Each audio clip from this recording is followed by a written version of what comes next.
सितेभ्यः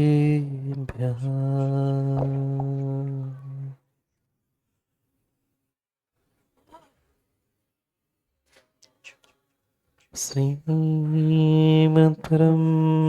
गम्भीर स्यात्मानो विलासनम् जीयात्रैलोक्यनाथस्य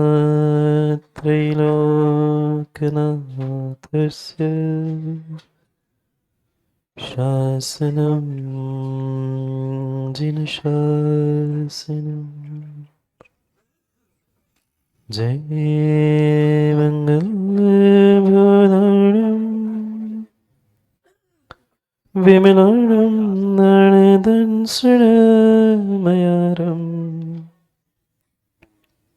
त्रैलोक्यसेयं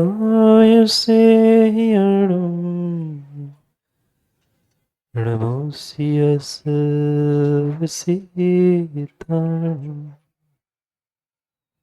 नमो वरिहन्ताणं नमो सिताणं नमो आयरीयाणं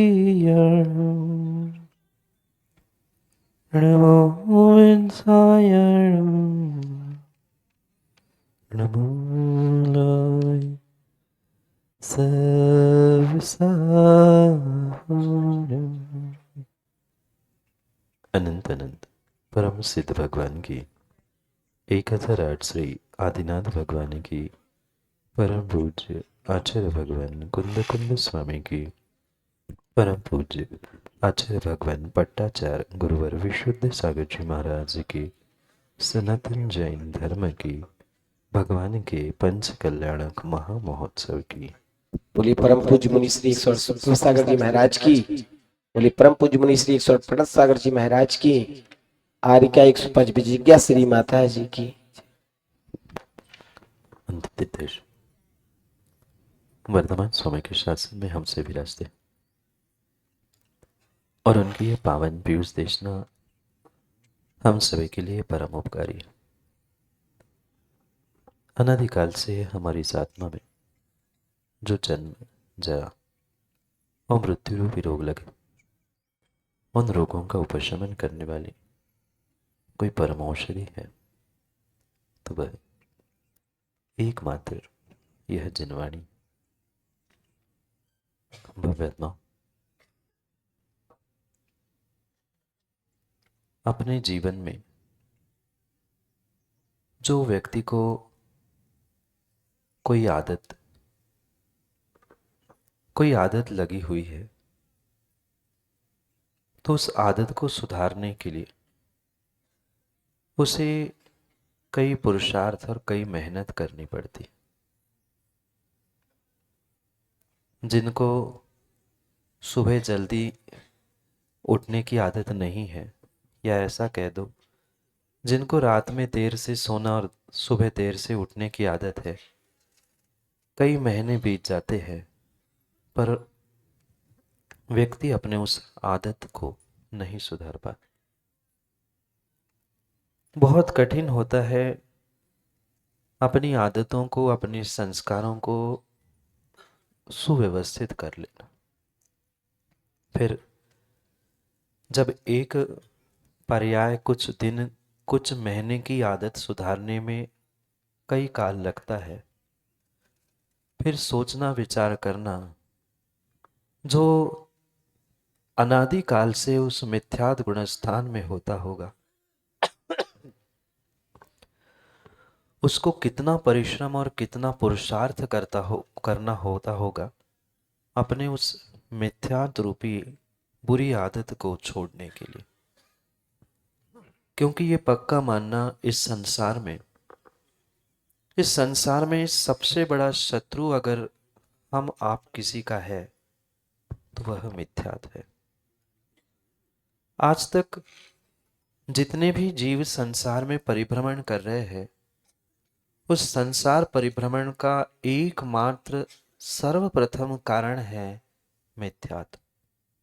जो जैसा नहीं है उसको वैसा मानना, और जो जैसा है उसको वैसा नहीं मानना, यही मिथ्यात्व है।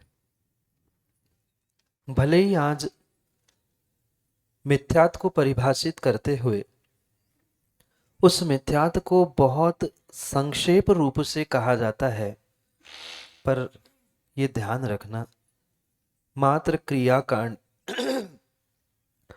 या मात्र पूजन पाठ से ही संबंधित मिथ्यात्व नहीं है, अपितु इससे भी हटकर जो स्थूल और सूक्ष्म मिथ्यात्व है उसे समझने की आवश्यकता है।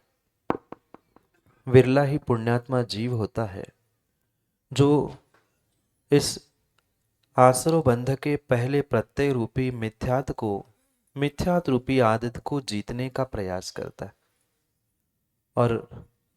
और ये माणिक दादा पक्का मानना, जिसने अपने जीवन में उस मिथ्यात्व रूपी शत्रु को जीत लिया, ये पक्का है कि उसका वह मोक्ष गमन निश्चित हो गया।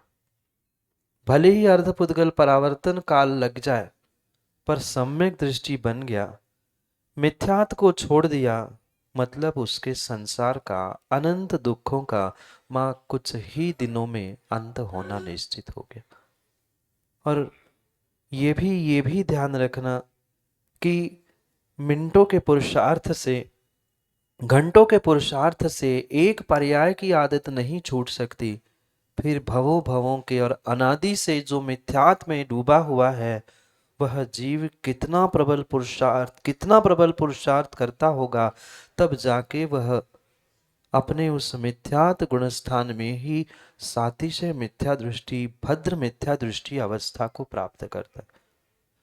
जो सम्यक दर्शन को प्राप्त करने के लिए उन्मुख होता है, कुछ ही मिनटों में मोक्ष मार्ग पर लगने वाली पहली सीढ़ी का वह पायदान के रूप में पुरुषार्थ प्रारंभ करने वाला होता है।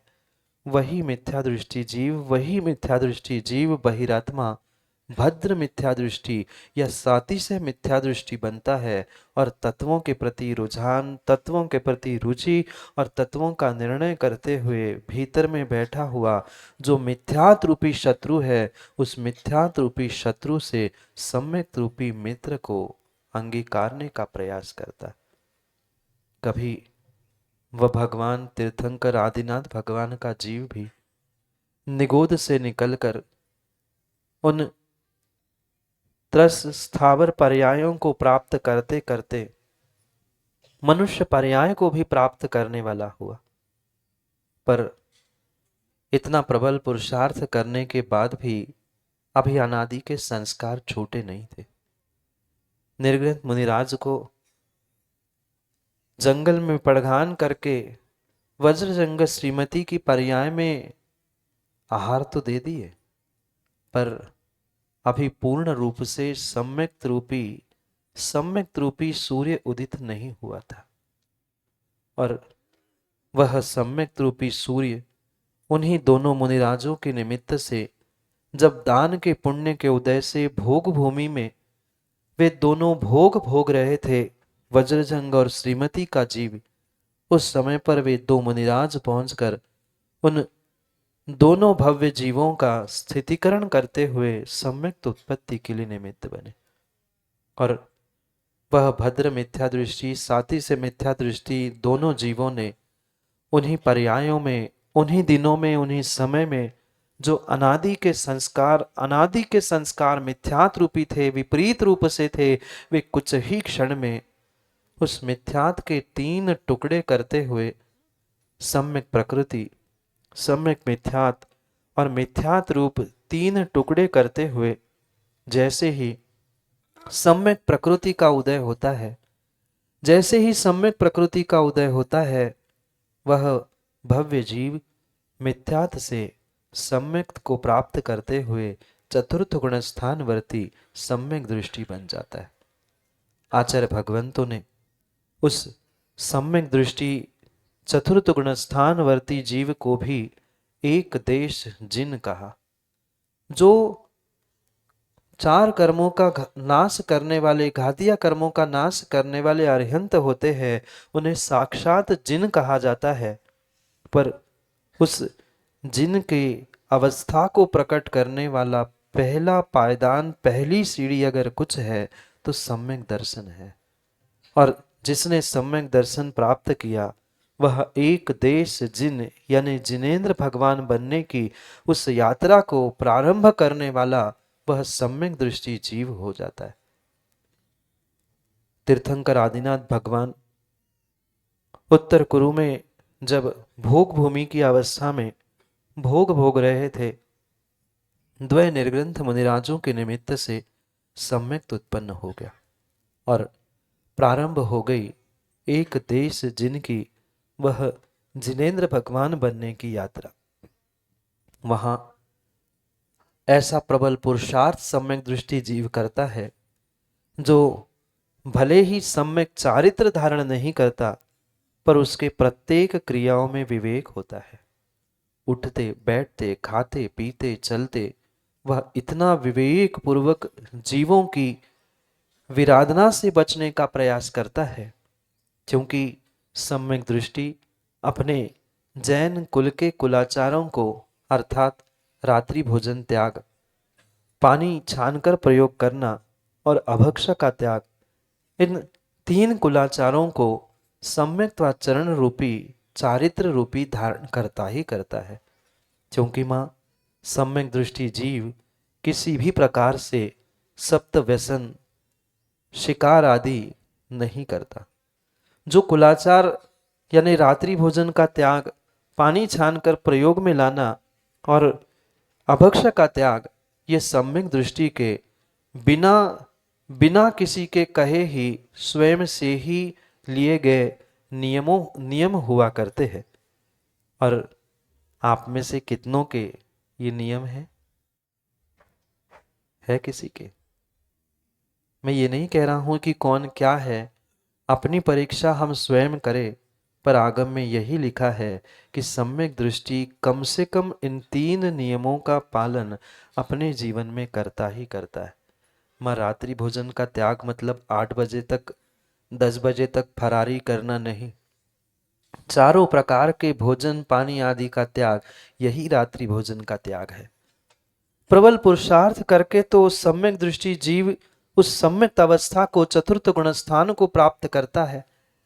ऐसी परिणति उस सम्यक दृष्टि जीव की होती है कि प्रत्येक कार्य उसके विवेक पूर्वक होते हैं। वह बैठते समय भी किसी जीव की विराधना ना हो, यही पुरुषार्थ करता है। मेरे कोई वक्तव्य से, मेरी कोई क्रिया से, मेरी कोई मन वचन काय की क्रियाओं से किसी दूसरे जीव को दुख ना हो, कष्ट ना हो, उसकी हिंसा विराधना ना हो, यह पुरुषार्थ किसी महाव्रती का नहीं, एक सम्यक दृष्टि का भी हुआ करता है। और वही सम्यक दृष्टि छटपट आता है। जैसे किसी पानी से निकाली गई मछली पानी के लिए तड़पती है, ऐसा ही प्रत्येक सम्यक दृष्टि जीव नियम से संयम के लिए छटपटाता है। कब वह दिन आ जाए मेरे जीवन में कि मैं भी सम्यक दृष्टि बन जाऊं, मैं भी उस सम्यक दर्शन को ग्रहण करूं। यह सम्यक दर्शन को ग्रहण करने वाला भी सोचता है कि अब मैंने सम्यक दर्शन तो ग्रहण कर लिया। मिथ्या दृष्टि सम्यक को प्राप्त करने के लिए तड़पता है, जो सातिशय मिथ्या दृष्टि होता है, और सम्यक दृष्टि संयम के लिए तड़पता है। वह दिन कब आ जाएंगे कि मेरे हाथ में भी पिच्छी कमंडल, हाथ में पिच्छी कमंडल, ध्यान आत्म राम का। वह दिन कब आएगा कि मैं साक्षात महाव्रती बनकर निर्ग्रंथ दिगंबर मुद्रा को धारण करते हुए, पिच्छी कमंडल धारण करते हुए कभी एकांत में विहार करता रहूंगा। कौन? मुनिराज की बात नहीं कर रहा हूं। चतुर्थ गुणस्थान वर्ती सम्यक दृष्टि जीव प्रतिपल यही सोचता है कि कब वह दिन आ जाए कि मैं संयम मार्ग पर, मोक्ष मार्ग पर निकल पड़ूं। ये मत कह देना माताओं कि हम तो महाराज गृहस्थ है, श्रावक है, हमें घर की जिम्मेदारी है, इनको संभालना उनको संभालना। जब तक दूसरों को संभालते रहोगे तब तक अपने आप को मोक्ष मार्ग पर चलने की शक्ति प्राप्त नहीं कर सकते, कभी नहीं कर सकते। और वही सम्यक दृष्टि छटपटाता है और हर पल हर समय पुरुषार्थ करता है, कभी ना कभी तो दिन आए, कभी ना कभी तो दिन आए। और यही उसका पुरुषार्थ उसे समाधि संलेखना की ओर अग्रसर करता है। जरूरी नहीं है कि महाव्रती ही समाधि संलेखना करके अपने संसार का अंत करे। एक सम्यक दृष्टि अव्रती श्रावक भी विधि पूर्वक अगर समाधि संलेखना करता है तो वो भी वह उत्कृष्ट से उत्कृष्ट रूप से भी समझा जाए तो 32 भवों का उल्लंघन नहीं करता। 7-8 भव या 2-3 भव में वो श्रावक भी मोक्ष प्राप्त करने वाला हो सकता है। कुछ कुछ कर पाओ नहीं कर पाओ, कुछ कर पाओ नहीं कर पाओ, पर श्रावकों इस पंचम काल में और इस पर्याय से जाने से पहले कम से कम सम्यक दर्शन रूपी निधि अवश्य ही धारण कर लेना। रुपया टका पैसा कुछ खर्च करने की आवश्यकता नहीं है। बिना खर्च किए मात्र श्रद्धान से ही तुम सम्यक दृष्टि हो सकते। जब पुनः थोड़ा सा और पुरुषार्थ और पुण्य उदय में आता है तब वही चतुर्थ गुणस्थान वर्ती वह एक देश चारित्र जो श्रावकों के लिए 12 व्रत सहित कहे हैं, ऐसे 12 व्रतों को धारण करने वाला वह दूसरी प्रतिमाधारी व्रत प्रतिमाधारी वह पंचम गुणस्थान वर्ती बनता है। एक देश चारित्र जो महाव्रतों के अनुज के रूप में लघुनंदन के रूप में स्वीकार किए जाते हैं, ऐसे श्रावकों के उन 12 व्रतों को धारण करते हुए वह प्रतिमाओं का क्रम उनके जीवन में प्रारंभ होता है। दूसरी तीसरी प्रतिमा करते करते वह श्रावकोत्कृष्ट पर्याय यानी शुल्लक ऐलक आदि अवस्थाओं को भी प्राप्त करता है।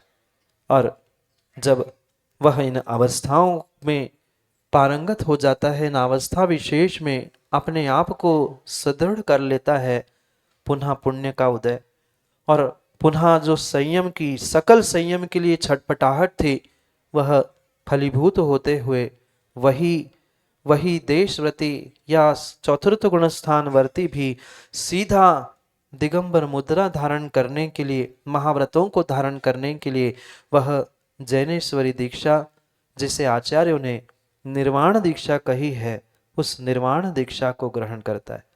और वह कैसा पावन पुनीत क्षण होगा जब वह जीव अपने उस प्रबल पुरुषार्थ के माध्यम से छठवां नहीं सीधे 7वें गुणस्थान में जहां प्रमाद का कोई स्थान ही नहीं है, ऐसा प्रमाद रूपी उस बंध के प्रत्यय को पूर्ण रूप से विलीन करते हुए अप्रमत्त संयत गुणस्थान यानी 7वें गुणस्थान को प्राप्त करता है।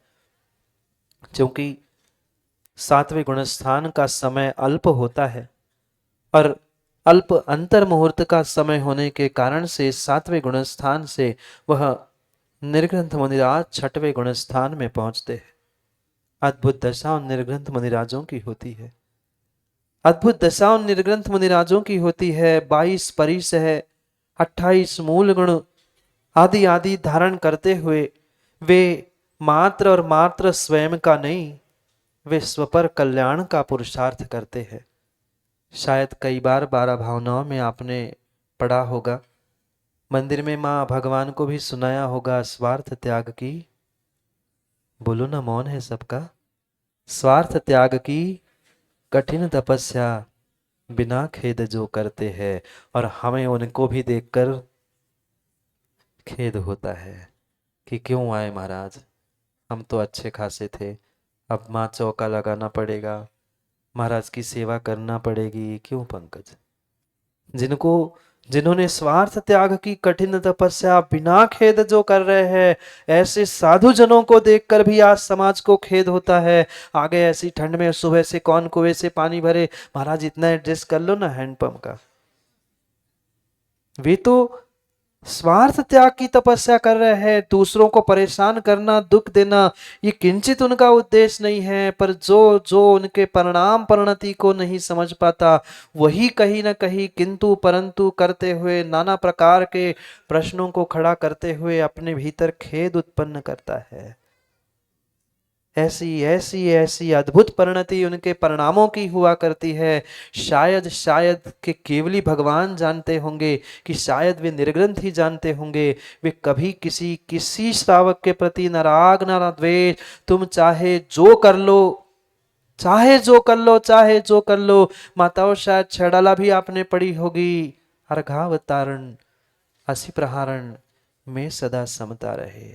चाहे तुम अर्घों का अवतरण कर लेना, चाहे असी का प्रहार कर लेना, चाहे निंदा बुराई जो चाहे कर लेना, पर वे जैसे यशोधर मुनिराज सर्प डालने वाले को भी आशीर्वाद दे रहे थे और सर्प निकालने वाले जीव को भी आशीर्वाद दे रहे थे, बिल्कुल ऐसी ही परिणति सच्चे भावलिंगी निर्ग्रंथ मुनिराज की हुआ करती है, जो छठे सातवें छठे सातवें छठे सातवें इन दोनों गुण स्थानों में झूलते रहते हैं।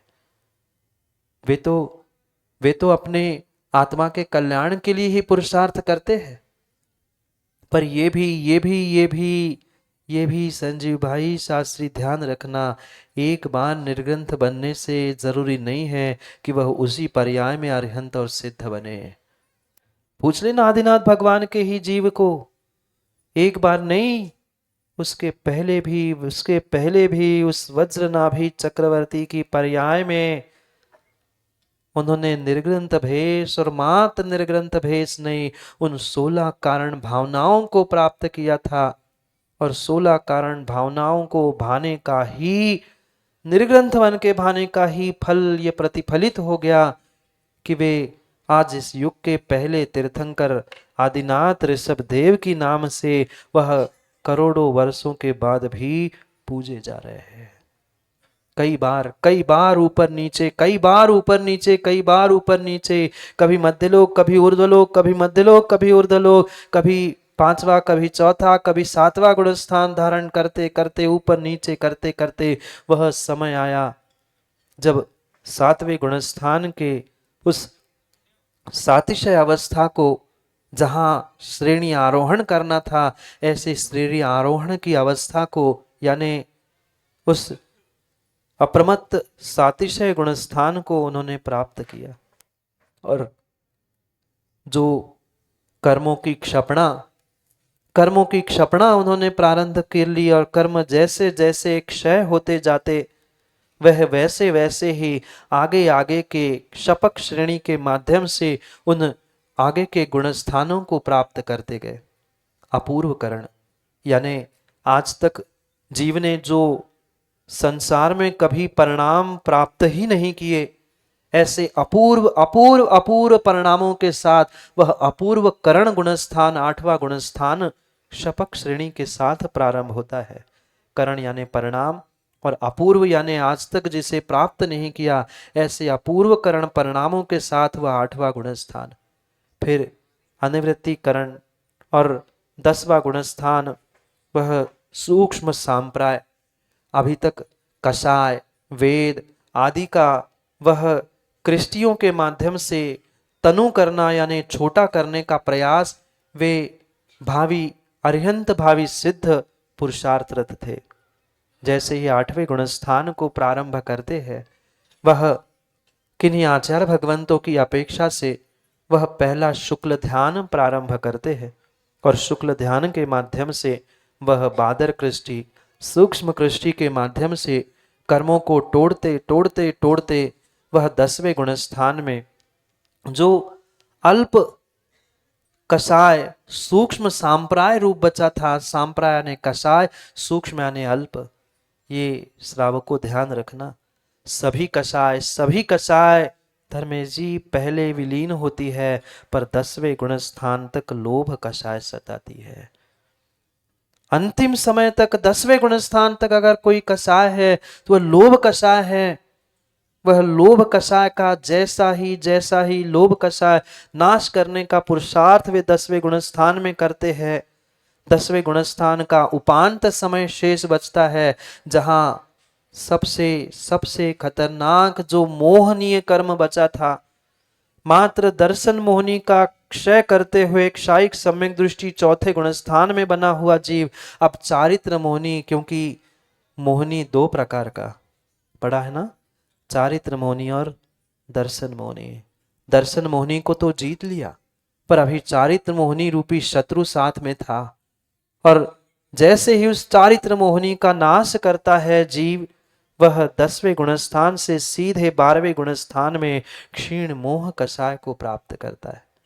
और जो जीव उस कर्मों की क्षपणा की जगह उपशमना करते हैं, यानी कर्मों को दबाते हुए श्रेणी चढ़ते हैं, वह उपशम श्रेणी चढ़ते हुए 10वें गुणस्थान से 11वें गुणस्थान को प्राप्त करते। पर यह सत्य है कि 11वें गुणस्थान का समय बहुत अल्प है। आचार्यों ने कहा कि ये 11वें गुणस्थान को प्राप्त करने वाला जीव आयु क्षय या काल क्षय के निमित्त से नियम से पुनः ऊपर से नीचे आता है। सोचना, जिस जीव ने बिल्कुल मुख तक ग्रास रखा है और उसका मुख का ग्रास कोई छीन ले, बिल्कुल थाली सामने रखी है और कोई उसके सामने से थाली खींच ले, क्या परिणाम होते होंगे। शायद बचपन में आपने भी तिलोक भाई वह सांप सीढ़ी खेली होगी। खेली आप लोगों ने सांप सीढ़ी? खेलते खेलते खेलते सीढ़ी चढ़ते चढ़ते 98 में पहुंच गए और 99 में हम सोचते हैं डालते हुए कि एक ना आ जाए और सुनील भाई एक आ गया। अब 98 से 99 में गए और 99 से सीधे पुनः 10 पर पहुंच गए। अब पुनः यात्रा शुरू। बस 12वां 13वां और 14वां 3 गुणस्थान बचे थे, पर 11वें गुणस्थान में आयु और काल समाप्त होने के कारण से पुनः नीचे आता है जीव। जैसा उदय आता है, चाहे दूसरा गुणस्थान तीसरा गुणस्थान गिरने का गुणस्थान व दूसरा सासादन हुआ करता है, और तीसरा मिश्र गुणस्थान सम्यक मिथ्यात का अगर उदय आता है तो तीसरे गुणस्थान में, सम्यक प्रकृति का उदय आता है तो चौथे गुणस्थान में, और मिथ्यात का उदय आता है तो पहले गुणस्थान में भी जीव पहुंचता है। पुनः यात्रा प्रारंभ। वे आदिनाथ भगवान 12वें गुणस्थान में पहुंचे और उस दूसरे शुक्ल ध्यान के माध्यम से तीर्थंकर बनने वाले वे आदिनाथ भगवान अपने जो शेष 3 घातिया कर्म बचे थे, क्योंकि 10वें गुणस्थान में मोहिनी का नाश हो गया, शेष 3 घातिया कर्म बचे थे। उन 3 घातिया कर्मों का नाश करते हुए तीसरे शुक्ल ध्यान को प्राप्त किया, और तीसरा शुक्ल ध्यान जैसे ही पूर्ण हुआ, 3 कर्म और पुराना 4 यानी चारों घातिया कर्मों का नाश होता है। वह केवली भगवान जमीन से 1 नहीं 2 नहीं 3 नहीं 5000 धनुष ऊपर अधर में विराजमान हो जाते हैं। सौधर्म की आज्ञा से कुबेर समोषण की रचना करता है। अद्भुत समोषण होता है। हम तो एक दिन मंच पे इतना सा बना हुआ समोषण देखते हैं तो सोचते हैं क्या समोषण होगा। वह ऐसी अद्भुत रचना समोषण की है, घंटों घंटों चर्चा कर ले उन निधियां व रत्न, ये वो रचना वापिका और भामंडल, क्या अद्भुत रचना। ऐसे उस अद्भुत रचना को प्राप्त करता है, और वो आदिनाथ भगवान का जीव जब कभी मिथ्यात्व में था, वहां से निकलकर वह उस 13वें गुणस्थान को प्राप्त करता है, जहां तीर्थंकर प्रकृति उदय में आती है। 13वें गुणस्थान से पूर्व तीर्थंकर प्रकृति उदय में नहीं आती। 13वें गुणस्थान को प्राप्त करता है जीव, तब वह उस तीर्थंकर प्रकृति को प्राप्त करता है, तीर्थंकर प्रकृति के उदय को प्राप्त करता है। पुण्यात्मा के नियोग से तीर्थंकर भगवंतों का विहार होता है। डॉक्टर भरत आचार्य ने लिखा है कि तीर्थंकर भगवंतों का विहार और माताओं की मायाचारी, मैं नहीं कह रहा हूं, आचार्यों ने ग्रंथों में लिखा है, माताओं की महिला की मायाचारी और तीर्थंकरों का विहार इतना सहज होता है, उसके लिए कोई सोचना नहीं पड़ता। बोलो ना, मायाचारी करने सोचना पड़ता है? नहीं। जितना माताओं का महिलाओं का मायाचारी करना सहज है, बिना सोचे समझे होती है, बिल्कुल तीर्थंकर भगवान का भी विहार बिना सोचे समझे ही हुआ करता है, नियोग से पुण्यात्मा के हुआ करता है। और आदिनाथ भगवान ने अनेक स्थानों में विहार करते हुए भव्य जीवों को उपदेशित किया। अनेक स्थानों पर समोषण की रचना हुई, विहार होता रहा, और जैसे ही अल्प समय समझ में आया, वह तीर्थंकर भगवान आदिनाथ स्वामी कैलाश पर्वत पर जाकर विराजमान हो गए। जो योग थे उन योगों का निरोध कर लिया। जो अंतिम तीसरा शुक्ल ध्यान था, वह तीसरा शुक्ल ध्यान 13वें गुणस्थान में उन्होंने प्रारंभ किया। जो और 4 आघातिया कर्म बचे थे, उन 4 आघातिया कर्मों का नाश करने का पुरुषार्थ उस तीसरे शुक्ल ध्यान के माध्यम से तीर्थंकर आदिनाथ जो स्नातक बन चुके थे, यानी अरिहंत केवली संयोग अवस्था को प्राप्त थे, योगों का निरोध करते हुए उन्होंने 14वें गुणस्थान को प्रकट कर लिया। वह अंतिम स्थान, अंतिम पड़ाव, जब सामने वह मुक्ति वधु खड़ी है। कौन सी वधु पंकज? संसार की वधु नहीं, संसार की वधु भी खड़ी है। शादी हो गई ना? नहीं, मुझे पता है, पूछ रहा हूं, सबके सामने पूछना पड़ता है। शादी हो गई, हाथ में वरमाला थी और तुम डालने वाले थे, इतने में विमल पंडित जी आ रहे, उन्होंने कहा अभी नहीं, अभी मुहूर्त नहीं है, 15 मिनट रुक जाओ। फिर सोचना, ऐसे लगता है क्यों आंसू, कहां से आए ये पंडित और कहां से आए 15 मिनट, डाल देता। और फिर सोचना, एक संसार की वधु को वरने के लिए हाथ में वरमाला है, सामने खड़ी है और बस डालने की देरी थी। उनके सामने तो वह मुक्ति वधु खड़ी थी। कहीं मिथ्यात से उन्होंने पुरुषार्थ प्रारंभ किया था और कुछ क्षणों में वह संसार का अंत करते हुए परमात्मा, और मात्र निकल परमा अकल सकल परमात्मा नहीं, वह सकल परमात्मा यानी विकल परमात्मा जाने 4 घातिया नहीं 8 कर्मों का नाश करके उन्हें सिद्ध बनना था। क्या परिणाम होते होंगे।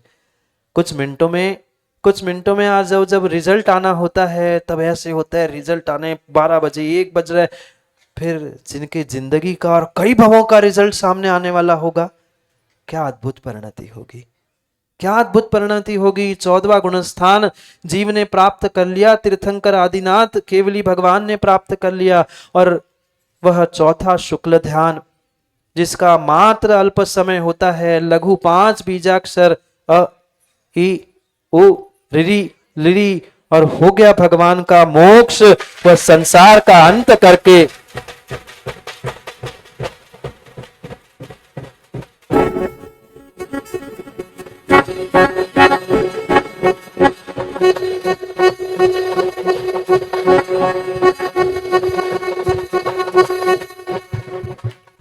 वह संसार का अंत करके हम और आपको छोड़कर चले गए। भगवान मोक्ष चले गए और हम सभी को ऐसा ही यहाँ बेहाल करके छोड़ गए। जैसे ही भगवान का मोक्ष होता है, भगवान का शरीर कपूर के भांति उड़ जाता है। शरीर के जिन भागों में आत्मा के प्रदेश नहीं होते, यानी नख और बाल, मात्र वहीं पर शेष रह जाते हैं, बाकी शरीर कपूर भांति उड़ जाता है। पुनः सौधर्म भगवान के मोक्ष कल्याणक मनाने के लिए जैसे उस कैलाश पर्वत पर पहुंचता है, वह अग्नि कुमार जाति के देवों को आज्ञा देता है, क्योंकि बचा हुआ जो नख और केस आदि है उनके संस्कार करना आवश्यक होता है।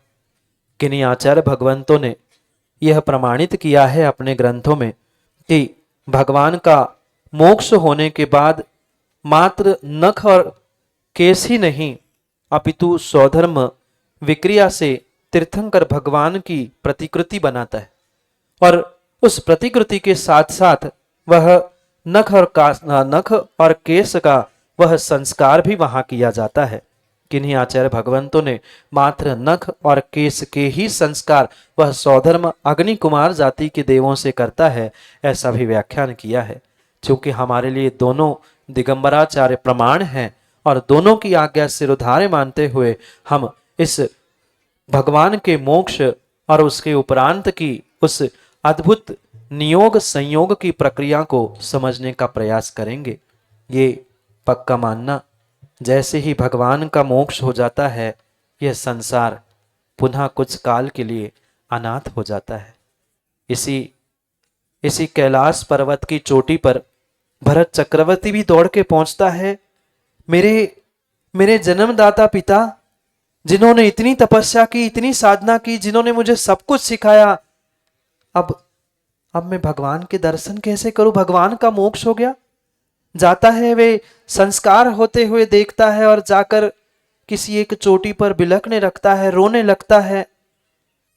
सौधर्म दूर से देखता है और सौधर्म जाकर पूछता है उस भरत चक्रवर्ती से कि तुम्हें भगवान का मोक्ष अच्छा नहीं लगा?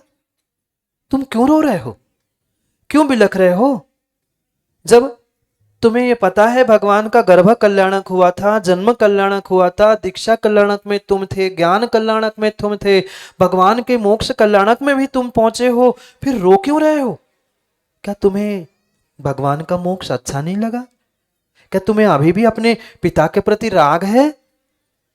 बहुत अच्छा उत्तर, बहुत अच्छा उत्तर आंखों को पहुंचते हुए वह भरत चक्रवर्ती देता है। सौधर्म से कहता है, सौधर्म, मुझे भगवान का मोक्ष गमन, मोक्ष कल्याणक अच्छा नहीं लगा, ऐसा नहीं है। मुझे उसकी खुशी तो है, इसलिए तो सब काम छोड़कर मैं मोक्ष कल्याणक की पूजा करने के लिए साक्षात यहाँ आया हूं। पर पुनः सौधर्म पूछता है, रो क्यों रहे हो, बिलख क्यों रहे हो? सब तो खुशियां मना रहे हैं, जिसके लिए उन्होंने कई भवों से साधना की थी, वह भव उनका समाप्त हो गया, वह सिद्ध बन गए। तुम्हें तो खुशियां मनानी चाहिए थी, तुम तो पुत्र हो। उसने कहा, खुशियां मुझे आज भी अपार खुशियां हैं उन भगवान के मोक्ष जाने की, पर फिर भी रो रहे हो? हाँ, फिर भी रो रहा हूं, फिर भी बस इस बात का गम है, इस बात का गम है, क्या कहूं, क्या कहूं? मुझे तो ये भी पता है, मुझे तो ये भी पता है कि मैं इस विभव से साधना करके मैं भी अपना कल्याण कर लूंगा, मैं भी मोक्षगामी बनने वाला हूं, मैं भी मोक्ष जाने वाला हूं। पर पुनः सौधर्म पूछता है, जब तुम केवली बनने वाले हो, तुम मोक्ष जाने वाले हो, तुम्हें पता है, फिर क्यों रो रहे हो? गम इतना सा है, दुख इतना सा है, दुख इतना सा है। अब भगवान मोक्ष चले गए, केवली भगवान मोक्ष चले गए, अब मुझे कुछ विकल्प होगा, अब मुझे कुछ प्रश्न होगा, तो मैं किससे पूछूंगा? मैं जब बनूंगा केवली तब बनूंगा, जब मोक्ष जाऊंगा तब जाऊंगा, पर तब तक जो मेरे भीतर प्रश्न उठ रहे हैं धर्म को लेकर, उन विकल्पों का समाधान मैं कहां करूंगा? भगवान तो चले गए, भगवान का भी मोक्ष हो गया और समय पे सबका ही आज। क्यों सहोदर? भगवान का तो हो ही गया मोक्ष, पर मात्र भगवान का नहीं, आज जो आए हैं सब अपने अपने, क्योंकि ये संसार का नियोग ही है, ये संसार का नियोग है। कहीं कार्य प्रारंभ होता है तो कहीं कार्य पूर्णता को भी होता है, कभी पूर्णता को भी होता है। जो पुरुषार्थ, जो भावना कई कई कई दिनों से, महीनों से और वर्षों से और भावों से भाई जाती है, तब कभी फलीभूत होती है। जब कभी वह डॉक्टर साहब कहाँ बैठे, क्या श्यामलाल जी बैठे? कभी भावना भाई थी, कभी शिलान्यास के लिए यहाँ मुनि संघ को आमंत्रित करके, याद है क्या, शिलान्यास भी हुआ था वेदी का। कभी वह वेदी का शिलान्यास था। आज डॉक्टर श्यामलाल जी उपक्रम, जो भाव, जो भावना भाई थी, वह आज फलीभूत हो गई। भगवान का पंच कल्याणक भी निर्विघ्न रूप से संपन्न हुआ। क्योंकि ये ध्यान रखना, ये राजू भाई ध्यान रखना, ये तीर्थंकर भगवान का पंच कल्याणक था। किसी सामान्य व्यक्ति, किसी समाज, किसी मंदिर, किसी का नहीं। और ये पक्का मानना, कितना ही कोई कुछ कह दे कर दे, पर ये पक्का है कि तीर्थंकर भगवान के अनुष्ठानों में कोई विघ्न करने का भी प्रयास करे, विघ्न हो ही नहीं सकते। क्योंकि सच्चे भावों से जो पुरुषार्थ प्रारंभ करता है, वह नियम से अपने भावों को वैसा फलीभूत भी करता ही करता है।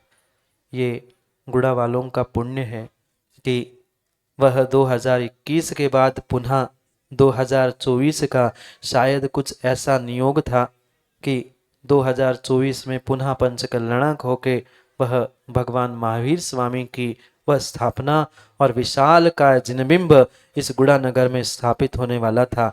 क्योंकि क्योंकि संजीव भाई, जिसका जहाँ जैसा नियोग होता है वह नियोग भगवान भी नहीं टाल सकता, फिर पंकज कौन किसका नियोग टाल सकता है।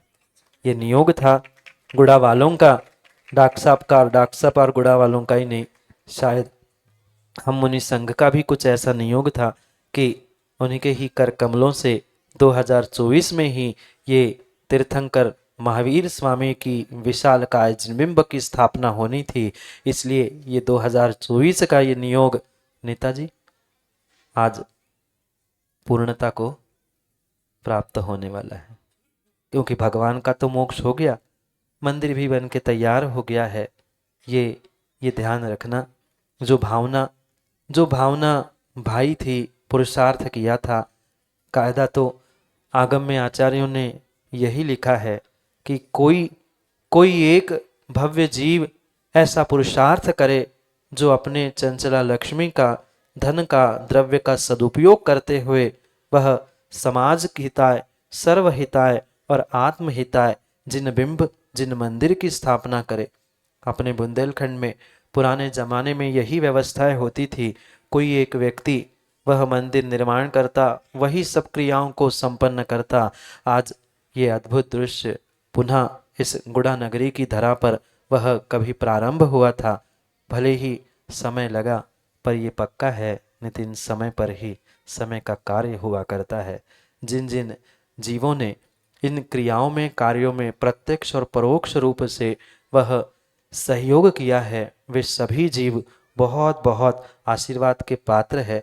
क्योंकि मंच पे तो बहुत सारे कार्य करने वाले कार्यकर्ता दिखते थे, पर मंच के पीछे भी बहुत सारे ऐसे जीव थे जिन्होंने वह इस अनुष्ठान, इन क्रियाओं को संभालने का प्रयास किया। वे प्रत्येक जीव, और मैं तो कहता हूँ जो अपने आप को सच्चे देवशास्त्र गुरु का भक्त मानता है, उन सभी भक्तों के लिए यही आशीर्वाद है। ऐसा ही अनुष्ठान समय समय पर होता रहे। क्योंकि अभी तो गुड़ा वालों, अभी तो धर्मेश जी 2 ही हुए हैं। 2 अच्छा नहीं माना जाता, वह सोच लेना और विचार कर लेना, कोई ऐसा काम हो, ऐसा पुरुषार्थ हो। क्योंकि हमने ऐसा पढ़ा है कि 2 का अंक ठीक है, पर पूर्ति रत्नत्रय की तो 3 ही सी होती है। सुविचार कर लेना और निर्णय कर लेना। क्योंकि जो मुखिया, और मैं तो यही कहना चाहता हूँ कि कोई समाज का अगर व्यवस्थित मुखिया बन जाए और पुनः समाज जो अलग थी वह जैसी आज एक साथ यहाँ बैठी है, ऐसे ही पूरी मुट्ठी बनकर अगर पुनः एक बार काम करे तो पक्का है मात्र पंचकल्याणक ही क्या, अनिल भाई, अनिल जी, मात्र पंचकल्याणक ही क्या, सुनील जी, मात्र पंचकल्याणक ही क्या, अगर सही मुखिया बन जाए तो पंचकल्याणक गजरत भी गुड़ा में हो जाए तो कोई बहुत बड़ी बात नहीं है। पर आवश्यकता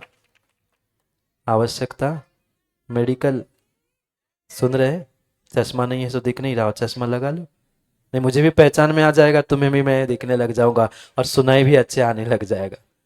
ऐसे नहीं, कैसे धर्मेश भाई, एक बनो, नेक बनो। हम एक और नेक बने, क्योंकि शक्ति की जो ताकत है, एकता की जो ताकत है, वह संसार में किसी की नहीं है। वह परमात्मा ने तो सबको एक होने का ही उपदेश दिया है। गुरु भी एक होने की ही बात कह रहे हैं और मैं भी कह रहा हूँ, मात्र एक के नहीं, हम सब एक होकर सबको एक समान माने तो बहुत कुछ हो सकता है। समय आपका हो चुका है। विद्वत वर्गों ने, पंडित चाहे विमल जी हो, जय कुमार जी दुर्ग वाले हो, या अन्य अखिलेश आदि ने भी, जिन जिन ने सहयोग किया, क्योंकि एक एक का नाम लेते रहेंगे तो समय उसी में चला जाएगा।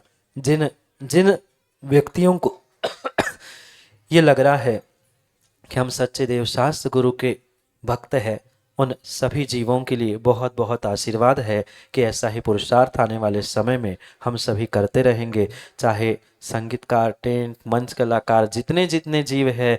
और मैं तो कहता हूँ सबसे ज़्यादा आशीर्वाद उन जीवों को है जिन्होंने आपके बैठने के लिए ये झाड़ू पोंछा तक की व्यवस्था की होगी। वह प्रशासन और वह छोटा व्यक्ति भी आशीर्वाद के पात्र है, क्योंकि समय बहुत हो गया है। समय जाने का, बूढ़ा वालों, समय जाने का हो गया है, क्योंकि नियोग आने का और जाने का तय हुआ करता है। अभी तो डॉक्टर साहब के और समाज के पुरुषार्थ के, सेठ परिवार के पुरुषार्थ के माध्यम से पंचकल्याणक के निमित्त से ही सही गुढ़ा में आना हुआ। बहुत सारे युवा कल पूछ रहे थे हमसे, पंकज, कि महाराज पुनः कब गुढ़ा आओगे। मैंने कहा पता नहीं, अब तो लाने का प्रयास कर लिया, अब पता पुनः कब कैसे इस पते पर पहुंचता है पता नहीं है।